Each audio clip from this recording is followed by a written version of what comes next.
강팍해 하셨다고 먼저 성경에는 그랬고 완악하게 하셨다고도 하셨잖아요. 근데 우리 그 옛사람이 바로로 예표된다고 보는데 예수를 믿기 전에는 그렇게 강팍하지 않았던 것을 보는 것 같아요. 저는 제 모습을 보면. 근데 우리가 이렇게 말씀을 받고 나서 내 옳은 거, 또 나의 그 선하다고 여기는 거, 또 그 뭐랄까 의롭다고 하는 이런 것들이 점점 하나님과 그런 것 때문에 하나님과 더 그 뭐라 그럴까 대적하면서 더 강팍해지는 것이 아닌가, 저는 지나온 신앙 여정을 보면서 그런 생각이 들더라고요.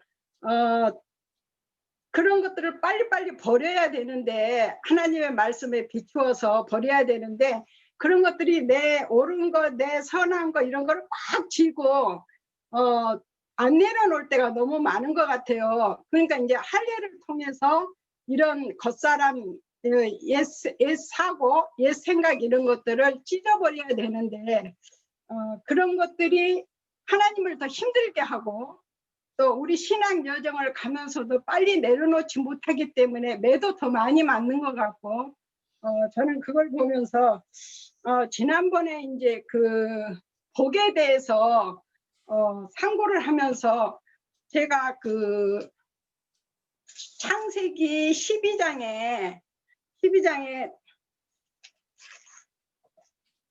여호와께서 그 아브라함을 내 친척 본토 친척을 떠나라고 하시면서 내가 너로 큰 민족을 이루고 내게 복을 주어 내 이름을 창대케 하리니 너는 복이 될지라 그랬는데 그 내게 복을 주어 하고 또 너는 복이 될지라 이 말이 똑같은 우리 한글로는 복인데 제가 그 히브리어 그 사전을 찾아보니까 똑같은 복인데 좀 달라요.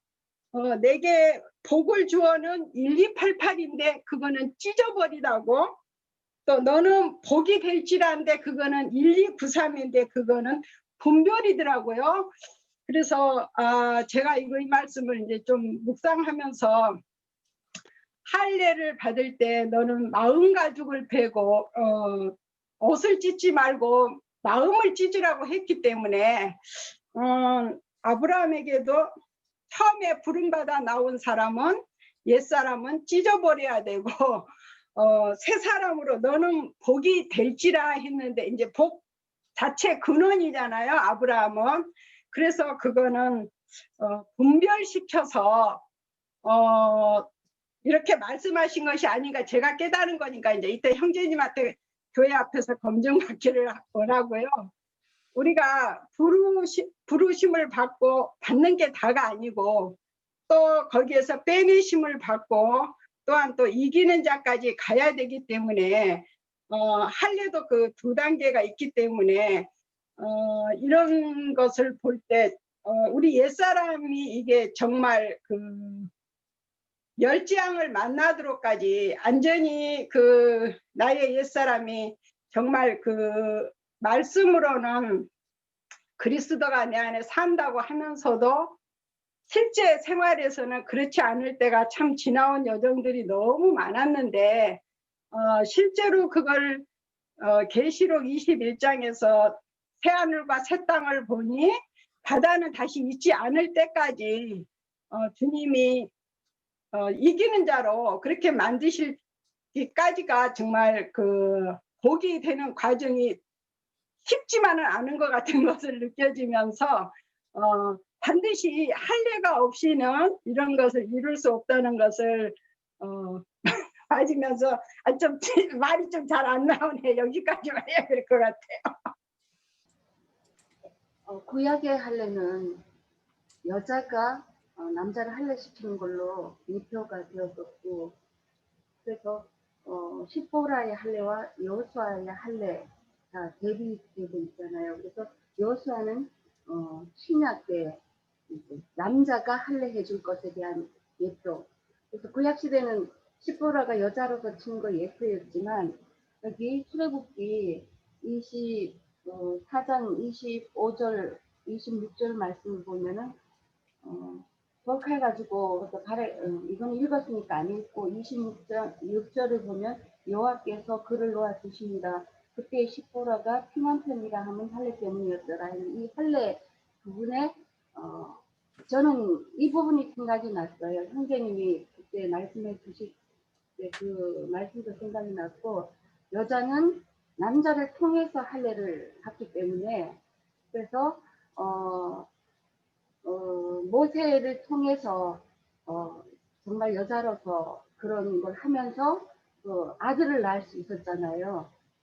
그리고 이 말을 연결시켜서 신약으로 가니까 디모데후서 2장 15절 말씀이 아까부터 계속 떠올라서 이거하고 연결을 시키니까, 예, 이게 예표다. 신약에 여자들이 어떻게 해야만 구원을 받는가를 이 말을 계속 주셔가지고 저 오늘 이 말로 연결을 시켜 보려고 해요. 그래서 디모데 전서 2장 15절을 읽어보면, 그러나 여자들이 만일 정숙함으로써 믿음과 사랑과 거룩함에 거하면 그의 해산함으로 구원을 얻으리라. 이 말하고 저는 계속 연결이 되어지는 걸로 깨달아져 가지고요.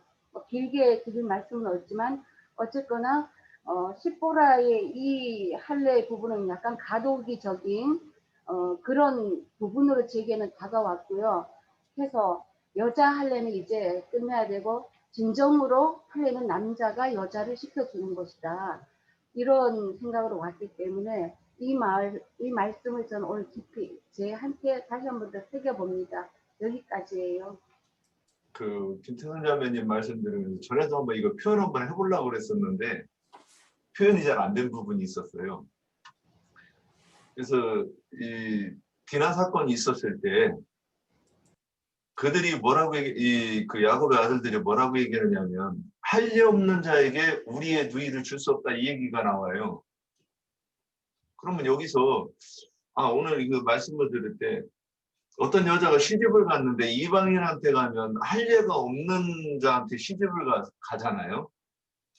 또 이스라엘 남자한테 가면 당연히 할례가 있는 사람한테 시집을 간단 말이에요. 그래서 이제 첫날밤을 치렀는데 그러면 절대 할례를 받은 거예요. 할례를 받았는데 할례 없는 자한테 여성은 할례를 받았다고 이제 처녀성이 무너지는 것을 갖다가 할례라고 쳤을 때, 그러면 두 남자가 있는데 할례를 받으냐 할례를 못 받은 자, 이거를 가지고 이제 한번 좀 이 부분도 좀 이렇게 이해를 넓히기 위해서 봐야 되는 부분이 아닌가. 그러면 이제 그 차이가 뭐가 있느냐? 이제 씨가 차이가 난다고 보는 거죠. 씨가. 그러면 이방인한테 시집 가서 이방인의 아들을 낳는 경우가 있고, 그리고 할례를 받은 그 유대인에게 시집 가서 유대인을 낳는다는 지금 이 부분을 가지고 이렇게 한번 보면 이 바로의 장자와 또 이 오늘 그 하나님의 아들들 이스라엘의 장자들이 이해할 때 이런 좀 이렇게 보면 이해하기가 조금 쉽지 않을까 해서 이 부분을 이게 쉬 문제에 대해서 얘기하는 부분이 있겠구나 하고 이 부분 잠깐 언급해 봅니다. 방금 홍영재님 말씀하신 대로 성경을 내용으로 그냥 문자적으로 보면은 시프라 때문에 모세가 살았다는 그런 문맥으로 보이는 건데, 저도 사실은 시프라 때문에 모세가 죽을 뻔한 사건이다라고 그렇게 이제 보여지거든요. 왜 그러냐면은 시프라라는 그 존재는 그 육적 이스라엘의 그 전체를 대표하는 그런 상징성을 갖고 있고, 그렇기 때문에 할례 받지 못한 그 완악한 육적 이스라엘이 하나님을 지금 거스르는 그런 모습을 이제 볼 수 있는 것 같아서, 사실은 시보라 때문에 모세가 죽을 뻔한 사건이다 그렇게 보여지고요.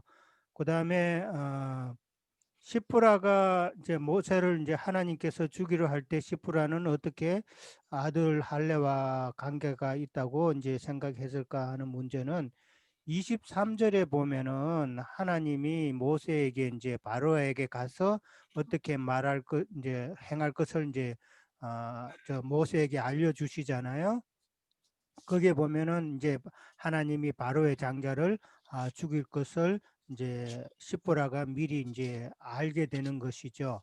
그렇게 되면은 애굽 사람들은 이제 할례 없는 이제 그런 이방인이기 때문에 시보라는 할례 문제가 이스라엘 백성들에게 지금 그런 상황이 왔을 때 할례를 안 했기 때문에 그런 게 오지 않았나라고 미리 이제 23절에서 힌트를 시프라는 좀 받았지 않나 그렇게 생각이 들고요. 그 다음에 피난편이라는 시프라의 고백은 어떤 의미일까라는 것은 피난편이라는 것은 이제 할례의 주체는 사실 이제 당신은 나의 주인이라고 하는 그런 고백이 담긴 말이다라고 저는 생각이 되어지거든요.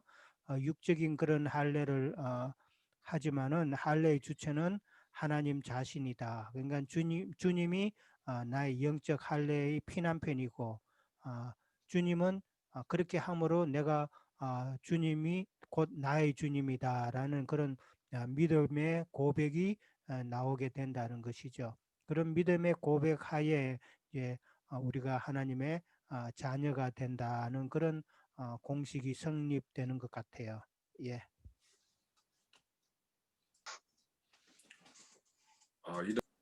아까 이제 제가 예전부터 한번 질문을 한번 드리고 싶었던 게 있었어요. 제사를 드릴 때 짐승의 피를 이제 다 쏟게 해가지고 그 처리하는 것, 그 제단 밑에 뿌리는 것, 이것이 제가 이제 이거 아닌가 하는 생각은 있어요. 근데 그 이제 이거를 정확하게 이렇게 표현을 들어본 적이 없어가지고 그 부분과 남자가 할례를 받으면 먼저 피를 흘리게 되고 그 다음에 거죽을 이제 분리가 되는 과정에서 피가 나와요.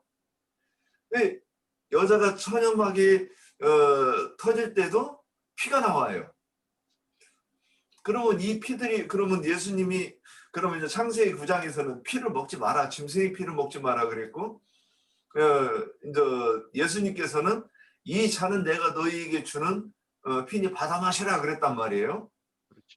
그래서 어떤 피, 그러면 이제 십보라가 여기서 당신은 나의 피난편이요 이렇게 얘기를 했을 때 그러면 그 남편으로 인해서 할례를 받았을 때 십보라는 그 육적 자아가 무너지면서 그때 그 흘린 피는 이게 짐승의 피를 흘린 것이겠구나 이렇게 생각하면 되는 것인가. 그래서 그 피를 흘렸음으로 인해서 그리고 이제 할례 받은 남편의 씨를 받음으로 인해서 그가 이 아들을 낳는 것을까지 연결해 가지고 제가 저기 실문제까지 이렇게 이제 언급하려고 했던 게 아까 요 부분 그래서 여성이 할례를 받으며 피를 흘리는 것은 그 짐승의 피가 빠져나가는 것을 상징하는 것이고 육적 자아가 무너지면서 그 남편의 씨 그러니까 모세의 씨를 받았으니까 그것을 가지고 당신이 나한테 할례를 100% 준 참된 남편입니다. 이렇게 얘기하는 것인가. 이 피난편 저도 이렇게 표현을 하기가 좀 어려워서 이렇게 언급을 저도 이렇게 못 해봤던 것이고 누가 이 부분을 어떻게 얘기해주면 좀 이해할 때가 있을 것이다 하고 했었는데 지금 이렇게 표현하면 십보라가 피난편이라고 했던 것이 좀 어느 정도 이렇게 비슷하게 표현을 한 것인가 이게 궁금해가지고 여기까지 이렇게 해봤습니다. 예. 저기 성경에서는 할례는 저기 여호수아 할례 단번에 이루어지는 걸로 나와 있는데요. 우리가 이렇게 믿음 생활 안에서 저기 할례는 계속되면 되는 건지 아니면 단번에 한 번에 다 이루어지는 건지 우리가 실제 적용을 어떻게 해야 되는지 좀 그것이 궁금하고요. 그 계속해서 할례를 받는다는 거는 우리가 그냥 연단을 받는 걸로 비유를 해야 되는 건지 그거 좀 뚜렷하게 좀 우리가 실제 믿음 생활 안에서 어떻게 적용하는 거를 좀 가르쳐 주셨으면 좋겠어요. 여기까지예요. 저기 십보라는 여자분이시잖아요.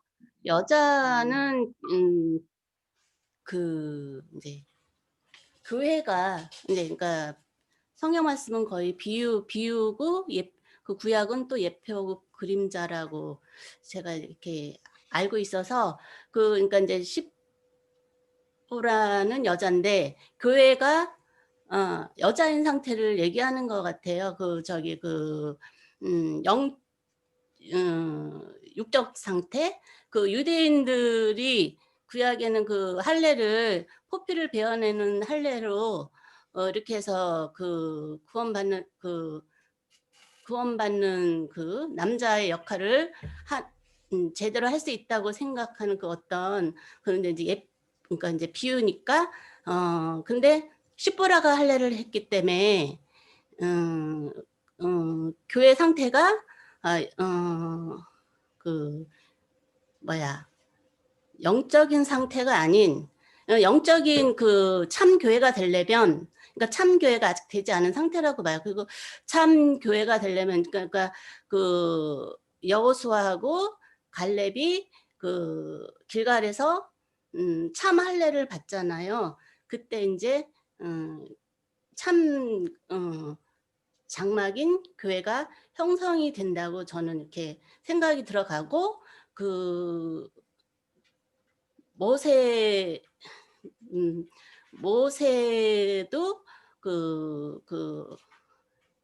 모세가 할례를 한 게 아니라 이제 그 십보라가 할례를 했다는 거는 아직도 그 유대인 율법에서 아직 안전하게 그러니까 벗어나지 않고 계속 강야에서 맴도는. 근데 거기서 이제 떠나서 그러니까 모세는 그 가나안으로 못 갔잖아요. 바라만 보고 그런 식으로 이제 그 여호수아랑 갈렙을 남으로 그 길갈에서 참 할례를 받아야 된다고 생각해요. 그게 참 할례라는 건 참 교회 생활이라고 봐요. 이상입니다. 에 대해서 얘기를 할 때 지금 그 로마서 4장에 가면 아브라함의 할례에 대해서 설명하는 부분이 있어요. 그 1절부터 그 육신으로 우리 조상된 아브라함을 무엇을 얻었다 하리요 이렇게 이제 시작을 해요. 근데 그는 5절에 가면 믿음을 의로 여겨주시는 것을 얻었다고 지금 말하려고 하는 것 같아요. 로마서에서. 근데 그 믿음을 의로 여기심을 하나님께 얻었는데 그거를 마지막에 표로 준 게 뭐냐 9절에 믿음을 의로 여기셨다 그래놓고 11절에 가면 저가 할례의 표를 받은 것은 무할례 시에 믿음으로 된 의를 인친 것이니 그랬어요. 그 의를 인쳤다 그러면 이제 도장을 꽉 찍어줬다 이 얘기인데 도장을 이거는 이제 이게 확정 변할 수 없어 이런 뜻. 그래서 할례를 얘기하면 아브라함의 믿음이 기준이 돼야 돼 이제 이런 뜻으로 저는 지금 이렇게 보는 거예요. 그러면서 십보라가 이는 나의 피난편이로다 이 말이 지금 이것을 그러면 그가 모세를 통해서 그러니까 그러니까 이 여성의 할례를 가지고 설명을 해야 오히려 믿음을 설명하기가 더 좋겠다 이런 생각이 잠깐 들었어요. 그러니까 그 남편을 맞아서 첫날밤을 치를 때의 그 과정이 그래서 처녀막이 깨지고 그 다음에 남편의 씨를 받는 이 과정이 과정을 통해서 그러면 그 씨를 받아서 아들을 낳았을 때는 그러니까 남편의 씨와 똑같은 그 아들을 뱃속에서 키워가지고 출산할 때까지, 그러면 어떤 남편의 씨가 들어왔느냐에 따라서 이 낳는 그 형상은 똑같을 것인데, 그럼 남편의 씨를 제대로 받지 않았으면 이상한 놈이 나오겠죠. 그러면 아브라함의 믿음, 그래서 지금 이 십보라가 아브라함의 믿음까지 이해를 하면서 당신은 나의 피난편이라고 얘기할 때 아브라함의 믿음까지 염두에 두고서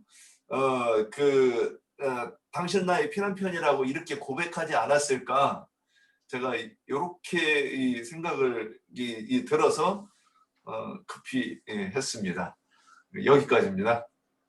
이제 마칠 시간이 됐는데요. 우선 할례라는 문제는 왜 나오느냐면은 에덴 동산에서 범죄한 아담 부부가 무화과 나무 잎으로 하체를 가린 데서부터 나오는 말이에요. 예. 그래서 그 하체라고 번역을 한 그 문제를 잘 생각해. 생명의 처소단 말이에요. 그런데 이것은 이제 인간의 양심을 의미하는 거예요. 히브리서 10장에서 이제 정확하게 설명이 되어 있어요. 제사법과 연관이 된 말이지만 양심의 피뿌림을 받아야 된다는 거예요. 그런데 양심의 피뿌림을 받기 위해서는 먼저 문이 열려야 돼요.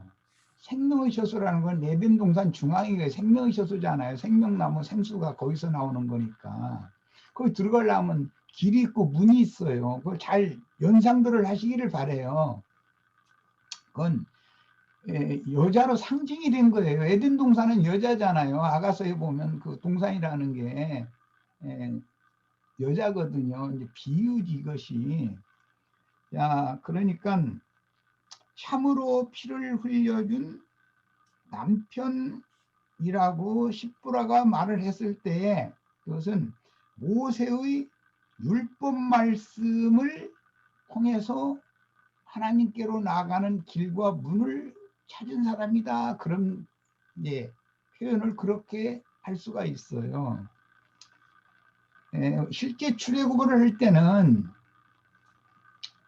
유월절이라고 하는 의식을 반드시 행해야 돼요. 그것은 첫날 밤과 같은 거예요. 비유예요. 그게. 그런데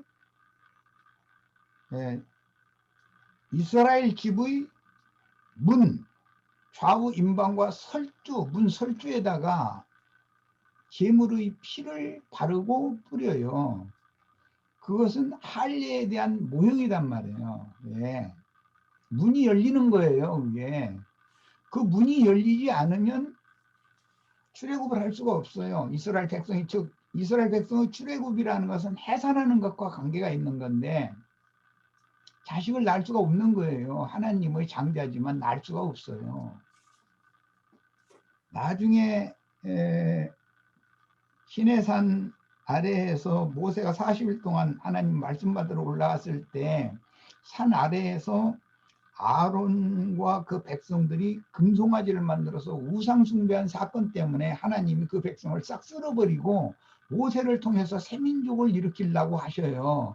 그러니까 모세가 기도를 하는 말이 뭐라고 하냐면은 이 백성은 내가 난 자식들이 아니고 하나님이 난 자식들인데 여호와께서 나가지고 자식들을 광야로 데려다 놓고서 광야에서 다 죽이면은 여호와의 영광을 이방인들이 다 비웃을 거 아니냐. 그러면서 제발 그렇게 하시지 말고 이 백성들을 친히 좀 인도해 주시라고 그렇게 기도를 하는 말이 나와요.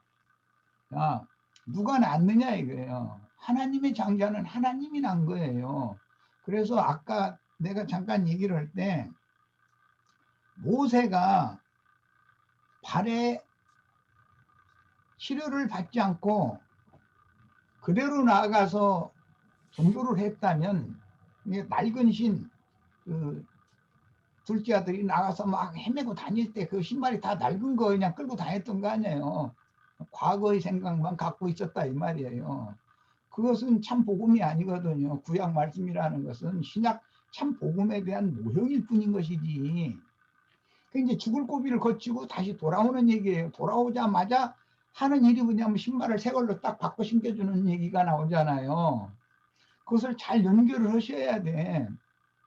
그러면 아버지 집에 들어오려면 문이 열려 있어야 되고, 아버지는 항상 문을 열어놓고 기다렸다고 돼 있어요. 하나님의 집의 문을 열어놓고 기다린 건 이제 요즘 우리 이제 계시록 말씀 나누는데 필라델피아 교회에게는 열린 문을 두셨다는 거잖아요. 돌아올 사람들 기다린다는 뜻이잖아요. 자, 그런 것까지 연결을 해서 생각을 하셔야 되고, 왜 자꾸 문을 여는 것을 이렇게 강조하는가? 예, 이것은 생명의 씨를 심고 잉태시키고 해산시키려는 데 목적이 있어요. 모든 그 말씀에서는 그것이 제일 핵심이라고 할 수가 있어요. 그건 생명과 관계가 되기 때문에 하는 말이에요. 자, 그런데 모세가 처녀인 십보라의 태의 문을 열어준 사람이에요. 그런데 그것은 신약성경 해석으로 의하자면 율법 선생, 몽학 선생과 동침하던 자칭 유대인들에 대한 상징이단 말이에요.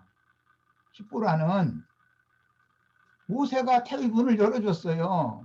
그것은 율법 선생, 몽학 선생들과 동침을 하는 사람이에요. 그런 신자들이에요. 유대교인들이죠. 그러니까. 그 다음에 부활하시던 날 새벽에 막달라 마리아가, 그 사람은 신전 창녀였으니까는 처녀가 아니에요. 아주 더러운 여자예요.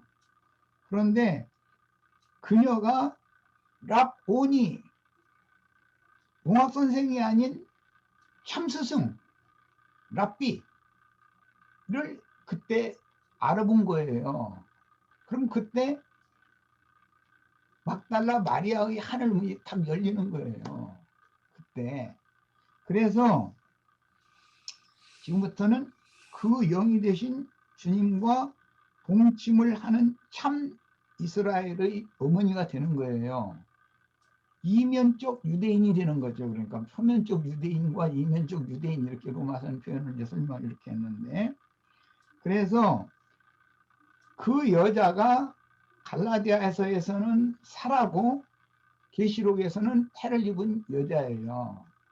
아까 우리 김태순 자매님이 여자는 해산함으로 구원을 얻는다고 그랬어요.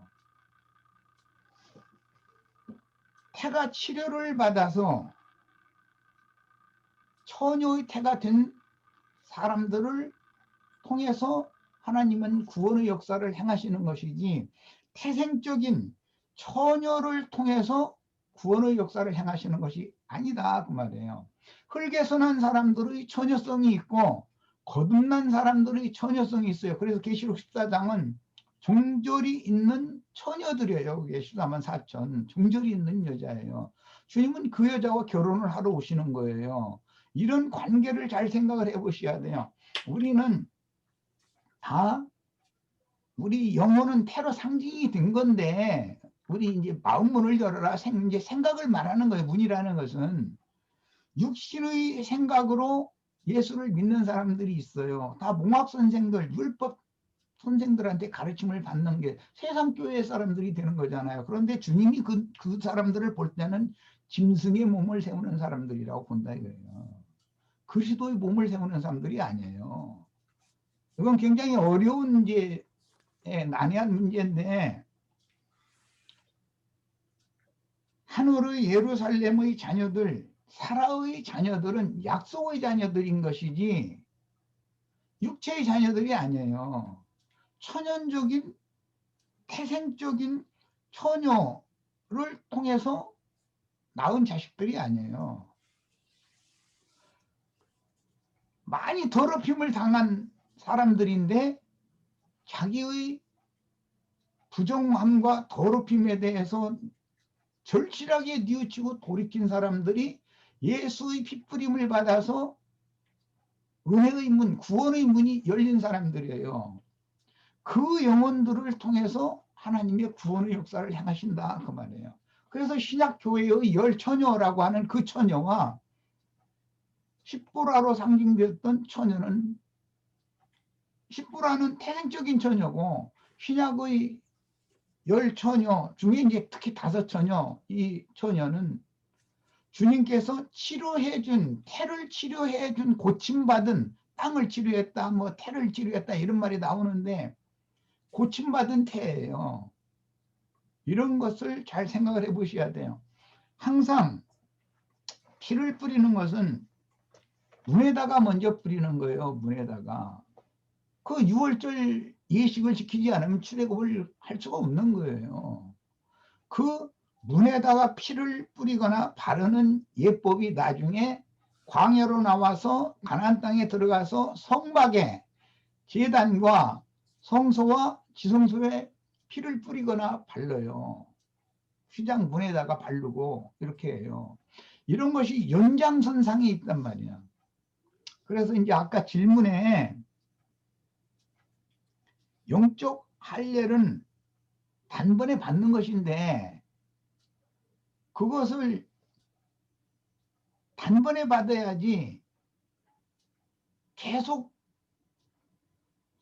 주님 앞에 갈 때까지 계속 돌칼로 그 포피 붙들고서 문지르고 앉았으면은 사람 죽어 있는 거고, 전쟁은 언제 할 것이며 계속 그 문지르고만 있으면은 전쟁 하러 가도 못 오잖아요. 단번에 싹둑 잘라내고서 은혜를 부어서 치료를 하시고 나서 그 다음에 그 전쟁터에 보내는 것이지, 계속 포피 붙들고서 돌칼로 막 문지르고 앉았으면은 그럼 뭐가 되겠어요? 이런 것을 생각을 해 보셔야 돼요. 그러니까 신약에서 강조하는 바는 단번에 모든 죄들을 사면했다. 네. 이것을 강조해요. 단번 속죄. 그런데 이런 말은 소위 말하는 형제회 계열 중에 구원파에 들어가야 이런 가르침을 받을 수 있어요. 구원파 사람들은 단번 속죄라는 걸 굉장히 강조해요. 주님께서 이미 모든 구속을 이뤄놨다. 네가 마음에 믿었어?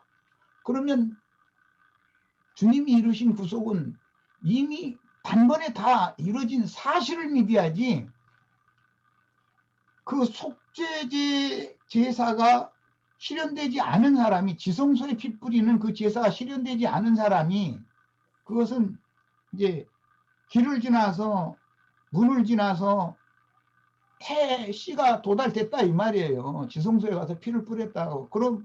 그러면 거기에서 그룹사에서 말씀하시는 말씀씨를 받아가지고 나오는 것이거든요. 대제사장이 하나님의 말씀 받아가지고 나와서 제사가 끝날 때까지 성전 마당 바깥에서 기다리면서 분향을 해가면서 대제사장이 나와서 축도를 해주기를 기다리는 백성들에게 하나님께서 들려주신 말씀을 전해줘야 되는 거거든요. 하나님이 들려주신 말씀은 뭐냐?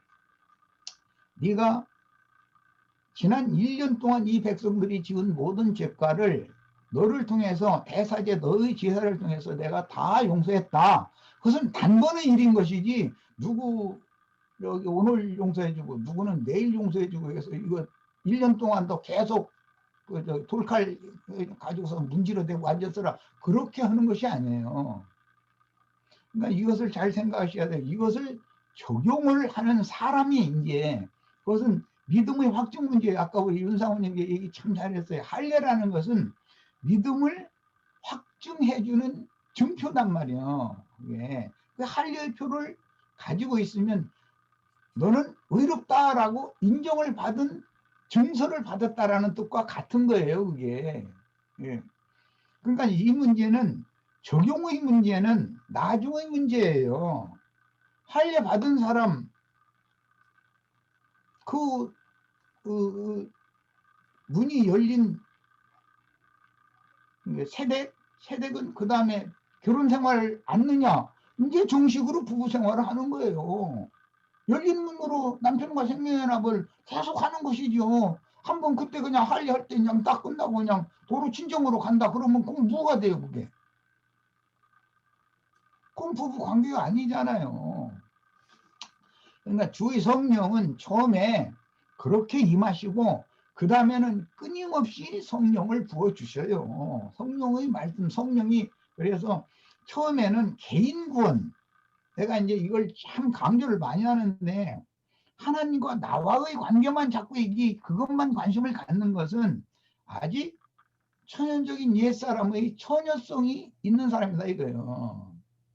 남편이 문을 열어놨으면은 이제는 서로 연락하고 상합해서 단체적인 그리스도의 몸을 세우는 것에 관심을 가져야지 주님과 나와의 관계만 계속해서 관심을 갖고 있으면 그게 어린아이라고 그러는 거예요. 아직 육신에 속한 자들이다 이거예요. 그들은 성 안에 들어갈 권세를 받지 못하는 거예요. 성 밖에 다 버려둠을 당하게 되는 거예요.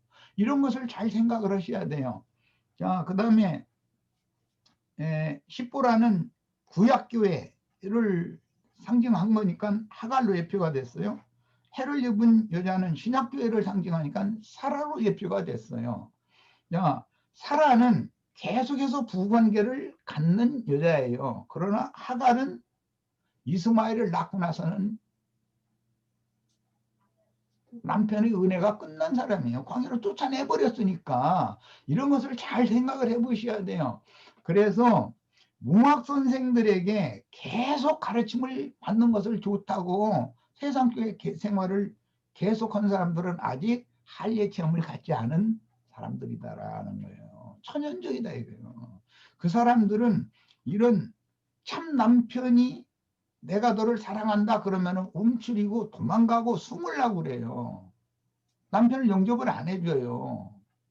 그것이 처녀성을 지키는 거라고 좋은 거라고 생각을 하는 거예요. 그건 천연적인 사람의 처녀성을 하나님은 좋아하시지 않아요. 주님과 완전한 생명의 연합을 맺고 영원한 부부관계를 맺기를 원하셔요. 그런 것까지 이렇게 넓혀서 생각하시기를 바라요. 그 다음에 이제 우리 홍영재가 잠깐 이제 이건 교정이 필요한 문제예요. 진리의 문제에서. 육신적으로 종이었었어요. 그 사람이 매년 이제 또는 희년을 당하면 종에게 자유를 선포해야 돼요. 그러면 자유를 선포하는 건 하나님의 복음의 말씀을 이제 들었다 이거예요. 종의 신분에서. 그러면 자유자가 된 것이고 해방받은 사람이에요. 그런데 그 사람은 자기 주인을 너무 사랑하고 주인도 자기를 너무 사랑하고 그래서 나는 자유자 신분이지만 이제 자유자가 되었지만 여전히 주인 집에서 주인을 섬기는 종으로 남기를 원합니다 하는 경우에는 귀를 뚫는 거예요. 야, 그 귀가 뚫린 종은 하나님의 아들이지만 육신을 입고 있는 동안은 나를 데려가시기 전에는 나는 여전히 종으로 나의 주님을 계속 섬기겠습니다 라는 사람들이니까 신약의 베드로나 요한이나 바울이나 이런 분들은 자유자로서 그리스도의 종으로 헌신을 하는 사람들이고 유대교 지도자들은 태생적으로 시종이다 이거예요. 육적인 종이다 이거예요. 그러니까 그 차이를 잘 정리를 해야 돼요. 네, 여기까지 해서 마치겠습니다. 더 질문 있으시면 이거는 이제 내일 하시도록 하죠. 왜냐하면 오늘 너무 시간이 길면 지루하실 것 같으니까. 네, 여기까지 합니다. 내일 아까 제가 그 피난편 그렇게 표현하면 되는가 그랬는데 이게 지금 많이 궁금하거든요. 내일 요거 좀 언급 좀 해주셨으면. 자, 오늘 우리 많은 어떤 이해가 있었죠. 다들 이해가 있었을 거라고 생각돼요. 그래서 이게 이제 아까 이제 저도 할례라는 게 아까 이제 형제님 윤형제님이 로마서 4장을 보니까 할례의 표다 이렇게 하면서 그것을 믿음의 어떤 그것과 연결시켜서 이 할례라는 거는 우리의 어떤 그 구속의 사건이지 구원의 사건이 아니다라는 것을 이제 오늘 저는 확실하게 이제 그걸 이해를 했고요. 그래서 이런 거 가지고 이제 뭐 할례와 거듭남 뭐 이런 거 가지고도 많은 뭐 어떤 뭐 논쟁이 있을 수도 있을 것 같기도 한데 지금 오늘 근데 이제 여기 보면 십보라가 같이 동행을 하다가 갑자기 또 미디안으로 이렇게 돌아간 거 이거에 대해서는 이게 해를 입은 여자의 어떤 그런 애표적인 모습이라고 이해를 하면 되는 건지 좀 약간 궁금하네. 그걸 언급을 조금만 놓고 언급을 안 했네. 광야 숙소에서 할례 사건이 있을 때까지는 모세와 십보라와 두 아들이 광야까지는 동행을 했어요.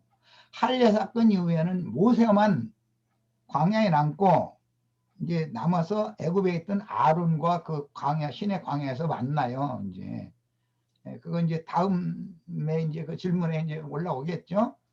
그렇게 되고 그 사건 이후에 십보라와 두 아들은 친정으로 다시 외갓댁으로 다시 돌아가요.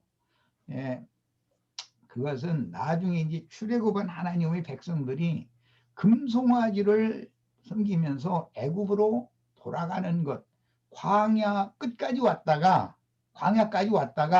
다시 애굽을 향해서 가는 것으로 역사상에는 성취가 돼요. 그건 조금만 놓고 지금 얘기를 하는데.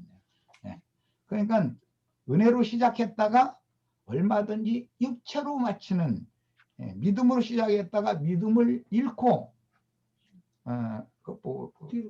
뒤로 물러간다. 신약에서는 이렇게 표현을 했어요. 얼마든지 그런 신자들이 나올 수가 있어요. 예표입니다.